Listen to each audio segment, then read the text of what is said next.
찬송가 85장입니다. 찬송가 85장 부르시면서 4월 20일 새벽기도회 시작하겠습니다.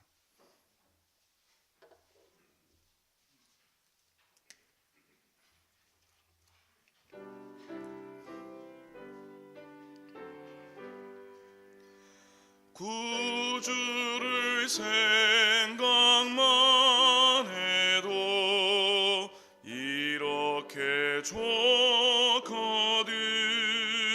주 얼굴 배울 때야 얼마나 좋으랴.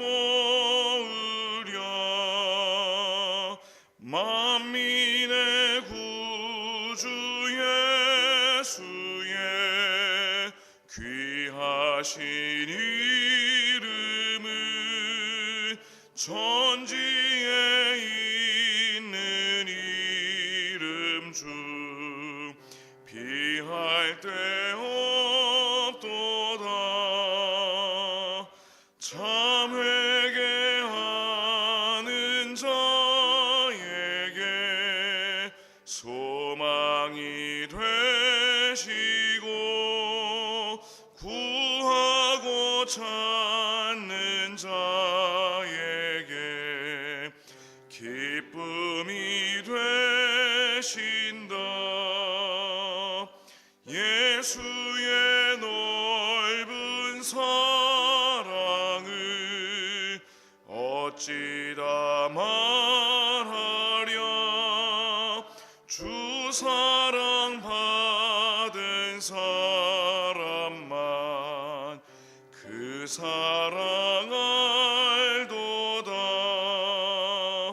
사랑의 구주 예수여 내 기쁨 되시고 이제로부터 영원히 영광이 되소서. 아멘. 찬송가 91장입니다. 91장을 박수하며 찬양하겠습니다.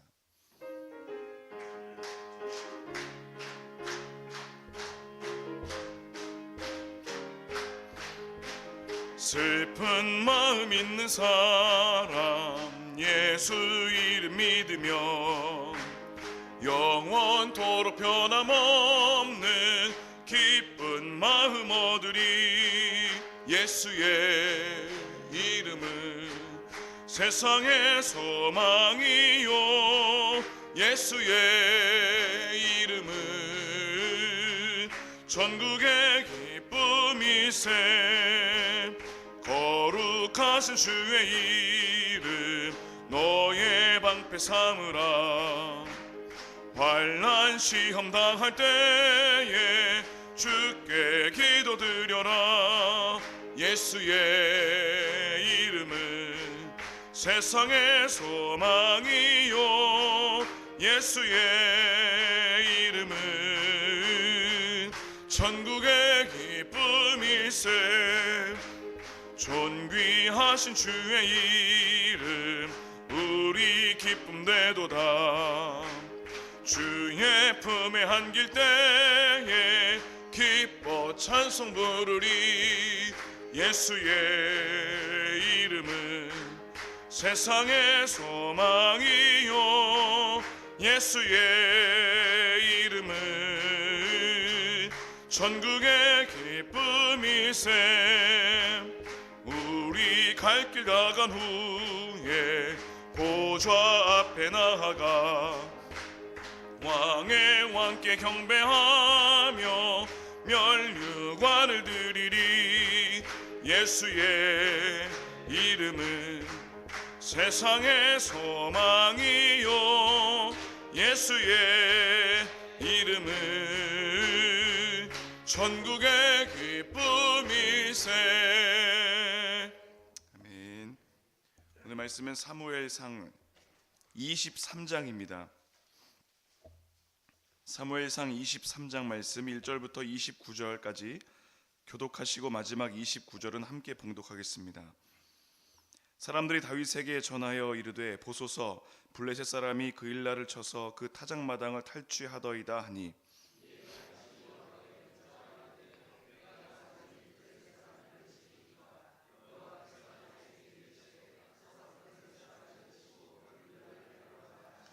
다윗의 사람들이 그에게 이르되 보소서 우리가 유다에 있기도 두렵거든 하물며 그일라에 가서 블레셋 사람들의 군대를 치는 일이리까 한지라.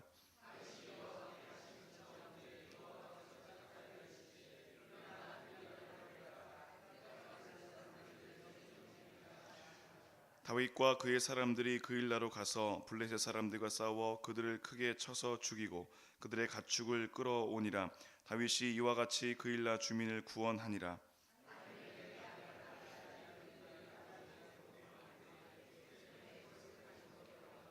다윗이 그일라에 온 것을 어떤 사람이 사울에게 알림해 사울이 이르되 하나님이 그를 내 손에 넘기셨도다. 그가 문과 문빗장이 있는 성읍에 들어갔으니 갇혔도다.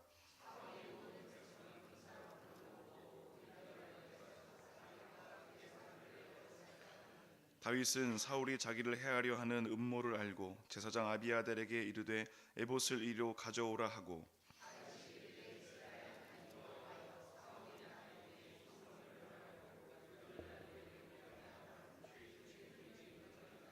그일라 사람들이 나를 그의 손에 넘기겠나이까? 주의 종이 들은 대로 사울이 내려오겠나이까? 이스라엘의 하나님 여호와여 원하건대 주의 종에게 일러 주옵소서 하니 여호와께서 이르시되 그가 내려오리라 하신지라.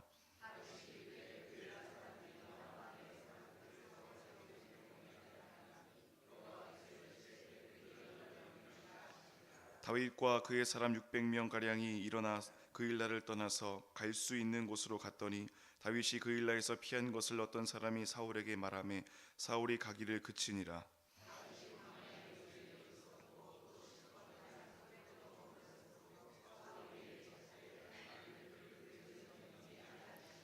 다윗이 사울이 자기의 생명을 빼앗으려고 나온 것을 보았으므로 그가 십광야 수풀에 있었더니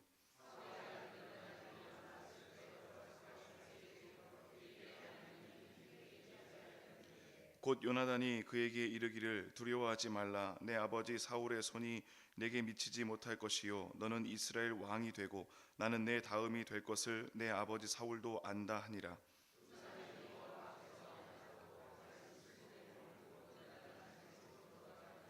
그때에 10 사람들이 기브아에 이르러 사울에게 나와 이르되 다윗이 우리와 함께 광야 남쪽 하길라 산 숲을 요새에 숨지 아니하였나이까?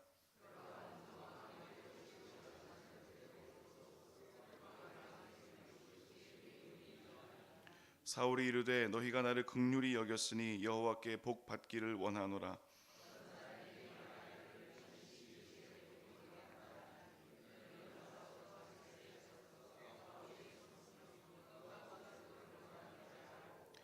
그가 숨어 있는 곳을 정탐하고 실상을 내게 보고하라. 내가 너희와 함께 가리니 그가 이 땅에 있으면 유다 몇천 명 중에서라도 그를 찾아내리라 하더라.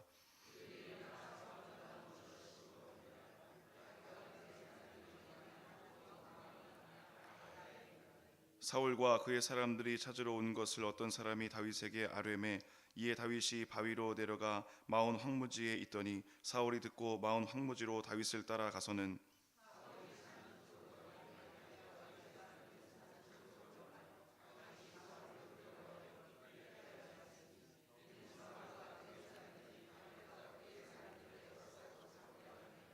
전령이 사울에게 와서 이르되 급히 오소서 블레셋 사람들이 땅을 침노하나이다.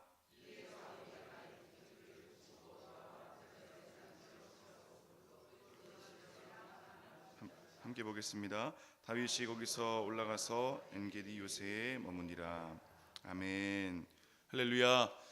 오늘도 우리 주님의 도우심으로 넉넉히 승리하시기를 주님의 이름으로 축원합니다. 오늘 말씀의 제목은 하나님을 힘있게 의지하라입니다. 다윗이 사울의 추격을 피해서 도망자로 살아가는 기간이 약 10년입니다.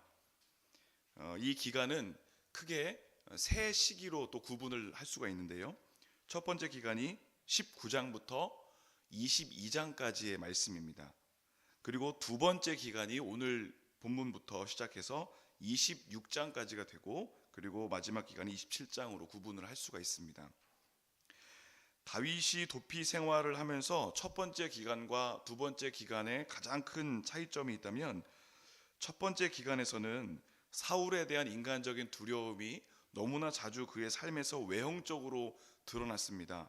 상황과 환경에 휘둘리고 우왕좌왕하는 모습이 많이 나타났다면, 이 두 번째 기간에 들어서면서부터는 신앙의 성숙함을 많이 보여주고 있습니다.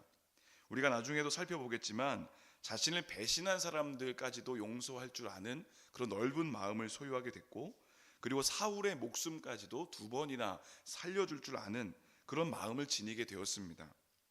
이전과는 전혀 다른 모습이 이 두 번째 기간에 보여주는 다윗의 모습입니다. 두려움의 상황이 사라지진 않았습니다. 그러나 두려움을 잘 다스릴 줄 아는 마음이 그에게 있었다는 겁니다.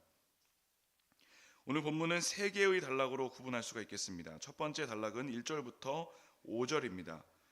다윗의 공동체가 그일라에 있는 사람들의 어려움을 위해 블레셋과 전쟁을 하고 그들을 구원합니다. 1절 보시면 사람들이 그일라의 어려움을 다윗에게 이야기합니다. 여러분, 이것이 의미하는 것이 무엇일까요? 표면적으로는 이스라엘의 왕이 사울입니다. 그런데 실질적인 영향력이 누구에게 있는가? 이제 다윗에게 넘어왔다는 것을 보여주고 있는 겁니다. 나라의 어려움을 왕에게 이야기하지 않고 다윗에게 이야기하고 있으면서 이제 왕으로 준비하고 있는 다윗의 영향력을 보여주고 있습니다. 두 번째 단락은 6절부터 14절입니다. 어떤 사람이 사울에게 다윗이 그일라에 있습니다, 밀고 합니다. 사울은 그 성을 포위하고 다윗을 잡으려고 계획합니다. 이때 다윗이 하나님께 기도로 반응합니다. 핵심이 무엇일까요? 하나님의 뜻이 어디 있는지 알기 원한다는 겁니다. 이곳에 있어야 합니까? 가야 합니까? 여기서도 다윗은 하나님의 말씀을 듣고 광야로 이동합니다. 중요한 것은 다윗은 계속해서 하나님께 묻고 있다는 것입니다. 세 번째 단락은 15절부터 29절입니다. 언제 다시 만날까 싶었던 요나단과 다윗이 그 광야에서 다시 만납니다. 두 사람은 서로의 생존을 확인하고 요나단은 다윗이 하나님을 힘있게 의지하도록 힘차게 격려했습니다. 요나단을 통해서 하나님의 큰 위로를 받았습니다. 은혜를 충만히 받았습니다. 그런데 또다시 문제가 그의 삶에 치고 들어옵니다. 10에 있는 사람들이 다윗의 위치를 사울에게 전하고 모든 군사를 이끌고 다윗을 맹렬히 추격하는 상황을 만나게 됩니다. 이때 또 하나님께서 어떻게 일하십니까? 블레셋을 이스라엘에 공격하게 하셔서 다윗에게 피할 길을 내어주셨습니다. 오늘 다윗의 모습을 통해서 다윗이 어떻게 하나님을 힘있게 의지하였는가, 그리고 힘있게 의지했을 때 어떤 인도하심을 받았는가, 오늘 말씀을 살펴보며 잠시 은혜를 나누겠습니다. 첫 번째로는 기도의 자리에서 결론을 내리라는 겁니다. 지금 이 도피 생활의 시기에, 특별히 이 시기에 다윗은 하나님의 은혜를 참 많이 흘려보냈던 시기입니다. 다윗이 아둘람에 있을 때 수많은 사람들이 모였던 이유가 무엇일까요? 다윗에게서 은혜를 발견했기 때문입니다. 다윗을 통해서 위로를 얻었습니다. 은혜가 있으면 모이기 마련입니다. 사람들은 마음을 알아주고 처지를 이해해주는 사랑과 돌봄을 다윗을 통해 경험했습니다. 본문에서 다윗은 공경에 처한 사람들을 도우러 가야 된다는 소식을 듣습니다. 1절입니다. 사람들이 다윗에게 전하여 이르되 보소서 블레셋 사람이 그일라를 쳐서 그 타작마당을 탈취하더이다 하니, 그일라 사람들은 삶의 터전이 무너진 상태였습니다. 누가 보더라도 이 상황은 굉장히 긴급한 상황이었고 가서 도울 만한 상황이었습니다. 이때 다윗이 어떻게 반응합니까? 먼저 기도로 반응합니다. 2절입니다. 이에 다윗이 여호와께 묻자와 이르되 내가 가서 이 블레셋 사람들을 치리이까? 여호와께서 다윗에게 이르시되 가서 블레셋 사람들을 치고 그일라를 구원하라 하시니, 여기서 하나님께 물었다는 표현은 현재 진행 상태를 의미합니다. 그러니까 다윗이 한 번 기도하고 하나님 응답을 받았다라고 볼 수도 있지만, 다윗은 하나님의 응답을 위해서 계속 기도의 자리에 머물러 있었다는 것을 알게 됩니다. 얼마나 시간이 흘렀는지는 모르겠습니다. 그러나 중요한 것은 그는 기도의 자리에서 하나님의 음성을 들었다는 것입니다. 그리고 하나님의 답을 얻습니다. 가서 치고 구하라. 여러분, 여기서 구하라는 표현이 나오는데요, 이 구한다라는 표현은 왕이 백성을 구원해내야 하는 중요한 임무 가운데 하나인 표현입니다. 하나님은 다윗에게 구원하라 라고 말씀하신 이유가 무엇입니까? 그를 왕으로 세우셨음을 다시 한번 확인해 주고 있는 것입니다. 다윗이 부하들을 불러 모읍니다. 이제 우리가 그 일나라에 가야 되겠습니다. 그들을 구출해야 되겠습니다. 하나님께서 그들을 도우라고 하셨습니다. 이제 전쟁에 나가야 되겠습니다. 그런데 부하들의 표정이 썩 시원치 않습니다. 반응이 좋지 않습니다. 3절입니다. 이 3절 말씀을 표준 세번역으로 읽어보겠습니다. 그러나 다윗의 부하들이 반대하고 나섰다. 우리는 여기 유다에서도 이미 가슴을 졸이며 살아알고 있는데 우리가 그 일나로 출전하여 블레셋 병력과 마주친다면 얼마나 더 위험하겠습니까? 지금 이들의 문제가 있습니다. 마음에 두려움이 있다는 겁니다. 두려움이라는 것이 공동체 안에 들어오면 틈이 생기고요, 그 틈을 타서 사탄이 역사하기 마련입니다. 두려움의 틈이 생기면 아주 강력한 힘이 생기는데 부정적인 생각이 들어오게 된다는 겁니다. 이스라엘 백성이 가나안 땅을 정탐한 이후에 원망과 불평한 이유가 무엇이었습니까? 그들의 두려움 때문이었습니다. 오늘 본문에서도 사람들은 두려움이 있었고, 자칫 잘못하면 지금 이 두려움으로 인한 반응들이 지금 다윗의 공동체를 분열시킬 가능성이 높았습니다. 이런 상황에서 다윗이 문제를 어떻게 풀어가는가? 4절입니다. 다윗이 여호와께 다시 묻자온데 여호와께서 대답하여 이르시되 일어나 그 일나로 내려가라. 내가 블레셋 사람들을 내 손에 넘기리라 하신지라. 여기에 다윗의 지혜가 있습니다. 다윗은 모든 문제의 소지들을 가지고 기도의 자리에서 해결했습니다. 사람들을 먼저 격려하거나 타이르거나 권면하고 설득한 것이 아니라, 그렇다면 우리 먼저 다시 기도해 봅시다. 두려움의 틈을 기도로 막아버렸습니다. 이제 아주 완벽한 결론을 맞이했습니다. 블레셋 사람들을 너의 손에 넘겨주셨다. 여러분, 이 전쟁은요, 두려움을 가지고 계산해서 이긴 것이 아니라 하나님의 능력으로 이긴다는 것을 말씀하고 있습니다.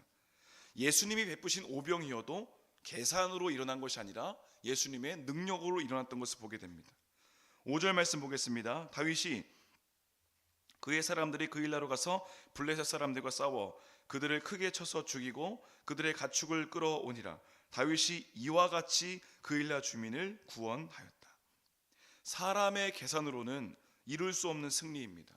모든 열쇠가 그들에게 있습니다. 그러나 하나님이 그 승리를 이루게 하셨다는 겁니다. 여러분, 지금 어떤 선택 앞에 계십니까? 생각의 시간이 길어지고 있지는 않습니까? 생각의 시간이 길어지면 기도할 시간이 줄어들기 마련입니다. 생각의 시간이 대신 기도의 시간이 늘어날 때 하나님께서 주신 결론에 이르게 되는 것입니다. 오늘 하나님이 주신 결론을 가지고 승리를 맛볼 수 있는 한 날 되시기를 주님의 이름으로 축원합니다. 두 번째로는 당연한 일에도 기도하라는 겁니다. 그 일나 주민이 구원을 받았습니다. 얼마나 감사한 일입니까? 그런데 그 일나 주민의 구원받은 소식이 사울에게 전해지는데 다윗이 그들을 도와줬습니다. 다윗이 거기 있습니다 라고 하는 밀고입니다.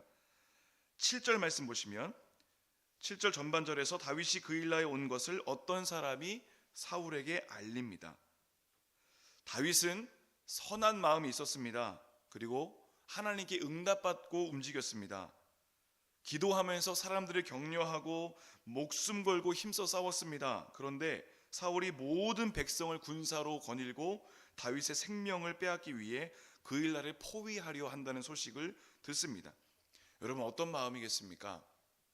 얼마나 큰 상처가 됐을까요? 어쩌면 다윗과 함께했던 부하들 중에는 불만이 있었는지도 모르겠습니다. 하나님 뜻이라고 해서 응답받고 열심히 가서 싸웠는데 이게 뭡니까? 이제 우리가 죽으러 여기까지 온 거 아닙니까? 다윗의 입장에서는 어떻게든 이 불편한 모든 상황들을 해결할 필요가 있었습니다. 자신의 부하들을 독려할 필요도 있었습니다. 여러분이 만약에 다윗이라면 이 상황에서 어떻게 반응하실 수 있겠습니까? 지금 이 상황으로 본다면 감정을 표현하는 것도, 그리고 빨리 도망가자 결정을 내리는 것도 어찌 보면 아주 당연한 일일 수 있습니다. 그런데 오늘 다윗이 어떤 말을 처음에 이야기하냐면, 가장 먼저 이야기한 것, 에봇을 가져와라. 기도하겠다는 겁니다. 사실 다윗을 배신한 그일라 사람들을 다 불러서 자신의 감정을 다 쏟아놓아도 그들 아무 말 할 수가 없습니다. 그렇게 해도 당연하죠. 그리고 빨리 그 성을 떠날 것을 결정하는 것도 지금 상황에서는 오히려 지혜로울 수 있습니다. 그런데 다윗은 아주 당연한 상황 앞에서도 자신의 감정을 표현하는 것도, 어떻게 할 것인지 결정을 내리는 것도 다 뒤로 미룹니다. 왜냐하면 그 아주 당연한 상황이라 할지라도 어디에 하나님의 뜻이 있는지 하나님의 음성에서 확신을 얻어야 하기 때문이죠. 도망가고 살아나는 것만이 뜻이 아니라 하나님께서 너 그곳에 죽어야 돼 라고 하면 그 말에도 순종할 마음이 다윗에게 있었던 겁니다. 다윗은 지금 하나님 앞에서 자신의 마음을 아주 잘 지켜내고 있었습니다. 13절입니다. 다윗과 그의 사람 600명 가량이 일어나 그일라를 떠나서 갈 수 있는 곳으로 갔더니 다윗이 그일라에서 피하는 것을 어떤 사람이 사울에게 말하매 사울이 가기를 그치니라. 결국 다윗은 모든 감정의 또 결정을 내리려는 하는 마음들을 다 하나님께 내어드리고 하나님의 음성에 따라 갈 길을 결정했습니다. 어디든 가겠습니다. 어쩌면 하나님께 기도하는 가운데 하나님이 그일라 사람들의 연약한 마음을 깨닫게 하셨는지도 모르겠습니다. 오죽하면 그들이 밀고 했을까? 어쩌면 그들의 마음의 연약함을 깨닫고 긍휼을 베풀었는지도 모르겠습니다. 다윗은 기도하면서 배신의 감정, 배신의 상처를 하나님 앞에서 다 치유받고 평안히 그 길을 떠나게 됩니다. 그런데 이에 반해 같은 상황을 바라보는 사울의 입장을 좀 보겠습니다. 성경은요, 계속해서 사울과 다윗을 대비하면서 누가 진짜 왕의 면모를 지니고 있는가를 보여줍니다. 7절과 8절입니다. 다윗이 그일라에 온 것을 어떤 사람이 사울에게 알림해 사울이 이르되 하나님이 그를 내 손에 넘기셨도다. 그가 문과 문빗장이 있는 성읍으로 들어갔으니 갇혔도다. 사울이 모든 백성을 군사로 불러 모으고 그일라로 내려가서 다윗과 그의 사람들을 애워싸려 하더니, 지금 사울은요, 근거 없는 자기 확신에 가득 차 있었습니다. 자신의 경험을 의지했습니다. 돌봐야 할 모든 백성을 자신의 군사로 만들어 버렸고 성급하게 모든 일을 결정했습니다. 모든 결정이 하나님과 상관없이 이루어지고 있음을 보여주고 있습니다. 여러분, 우리가 다윗과 사울의 모습을 통해서 점검해 보아야 할 내용이 무엇이겠습니까? 지금 당연한 일이라 할지라도 어떻게 반응하고 있는가? 여호수아 9장에서 이스라엘이 여부수 족속과 화친 조약을 맺을 때 여호수아의 결정적인 실수가 무엇이었습니까? 하나님께 묻지 않았습니다. 왜냐하면 그것이 당연한 일이라고 생각했기 때문입니다. 기도하지 않아도 될 만한 일. 여러분, 지금 어떤 당연한 상황 앞에 계신지요? 나의 감정대로 반응하기 전에, 나의 판단대로 결정하기 전에 하나님께 묻고 나아갈 때 하나님께서 주시는 평안, 그 평안이 우리의 길을 복된 길로 인도하게 될 줄로 믿습니다. 오늘도 당연한 상황에서 먼저 주님께 기도하시고 확신의 응답의 확신을 통해서 승리하시기를 주님의 이름으로 축원합니다. 마지막 세 번째로는 하나님을 힘있게 의지하라는 겁니다. 16절 보겠습니다. 사울의 아들 요나단이 일어나 수풀에 들어가서 다윗에게 이르러 그에게 하나님을 힘있게 의지하게 하는데, 다윗은 요나단을 만나서 하나님의 큰 음성을 듣고 위로를 얻었습니다. 그 위로는 고난 가운데 다윗이 낙담하지 않게 붙들어 주시는 하나님의 위로였습니다. 요나단의 격려는 다윗으로 하여금 더욱 신실한 마음으로 하나님을 신뢰하게 했습니다. 그리고 요나단은 다윗의 자존감을 회복시켜 주었습니다. 지금 다윗은요, 물론 광야에 있지만 사실은 감옥과도 같은 생활을 하고 있습니다. 그래서 세상이 어떻게 돌아가는지 잘 모르지요. 그런데 요나단을 통해서 나라가 어떻게 돌아가는 소식을 듣게 됩니다. 17절입니다. 곧 요나단이 그에게 이르기를 두려워하지 말아라. 내 아버지 사울의 손이 내게 미치지 못할 것이요 너는 이스라엘 왕이 되고 나는 내 다음이 될 것을 내 아버지 사울도 안다 하니라. 이게 무슨 상황입니까? 나라 돌아가는 것을 보니까 이제 사울의 시대가 끝났고 다윗의 시대가 돌아온다, 이것을 알려주고 있는 겁니다. 왜냐하면 지금 하나님이 일하고 계시기 때문이라는 것을 보여줍니다. 정치적으로 이 상황을 풀어가는 것이 아니라 하나님이 지금 함께 하시는 것을 내가 보고 있으니 다윗은 두려워할 필요 없음을 이야기합니다. 그래서 요나단은 어차피 이 상황 다 끝난 거야, 두려워하지 마, 하나님이 너를 세우실 거야, 마음에 평안을 줍니다. 요나단이 이런 고백을 할 수 있었던 이유가 어디에 있었을까요? 14절 보겠습니다. 다윗이 광야의 요새에도 있었고 또 10광야 산골에도 머물렀으므로 사울이 매일 찾되 하나님이 그를 그의 손에 넘기지 아니하시니라. 정치적으로 푸는 것도 아니었고요, 경험적으로 푸는 것도 아니었고, 사람의 지혜로 풀어가는 것도 아니었습니다. 요나단이 보았던 것이 무엇입니까? 지금 하나님이 그를 보호하고 계시는구나. 그도 그럴 것이 지금까지 600명이 넘는 사람들이 광야로 휘젓고 다녔습니다.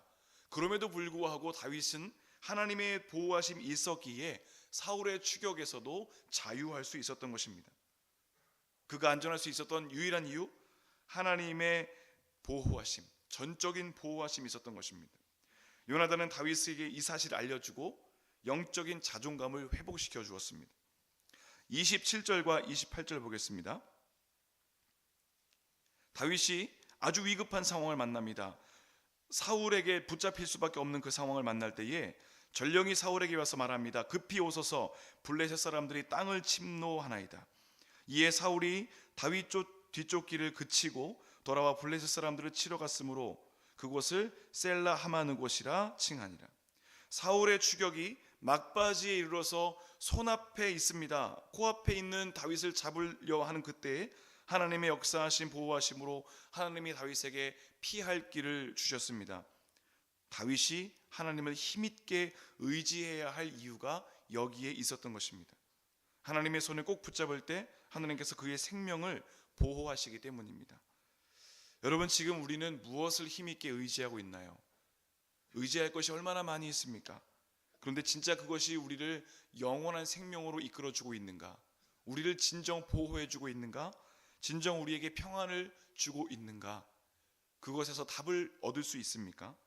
중요한 사실은 오늘 다윗과 같이 하나님을 힘있게 의지할 때 그 하나님 손 안에서 우리는 보호하심과 평안을 누리게 되는 것입니다. 여러분, 오늘 기도하시면서 우리가 의지하는 것이 무엇인지 다시 한번 점검해 보시고 오직 하나님을 힘있게 의지하고 그 힘있게 의지한 하나님을 의지한 그 도우심으로 넉넉히 승리할 수 있는 귀한 한날 되시기를 우리 주님의 이름으로 축원합니다. 기도하겠습니다.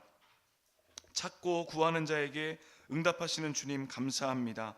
작고 사소한 일, 당연한 일에도 하나님보다 앞서지 않게 하시고 말씀하시는 주님의 음성에 확신 얻어 출발하게 인도해 주옵소서. 오직 하나님을 힘있게 의지하게 하시고 세상 가운데서 하나님의 살아계심을 증명하는 거룩한 인생 되게 하여 주옵소서. 오늘도 정성 담아 주님께 예물 올려드립니다. 주님의 손에 드린 예물마다 구원의 열매 맺어지게 하시고 채우시고 도하시는 주님의 은혜 경험하게 역사하여 주옵소서. 예수님의 이름으로 기도하옵나이다. 아멘. 나라와 민족을 위해 기도하겠습니다. 교회를 위해 기도하실 때 감독님과 담임 목사님의 신원의 강건함을 위해서, 북교회의 안전한 건축을 위해서, 해외 선교지를 위해 기도하겠습니다. 그리고 교우들을 위해 중보 기도하시고 오늘 한날의 삶을 위해서 우리 주님께 간절히 기도하겠습니다.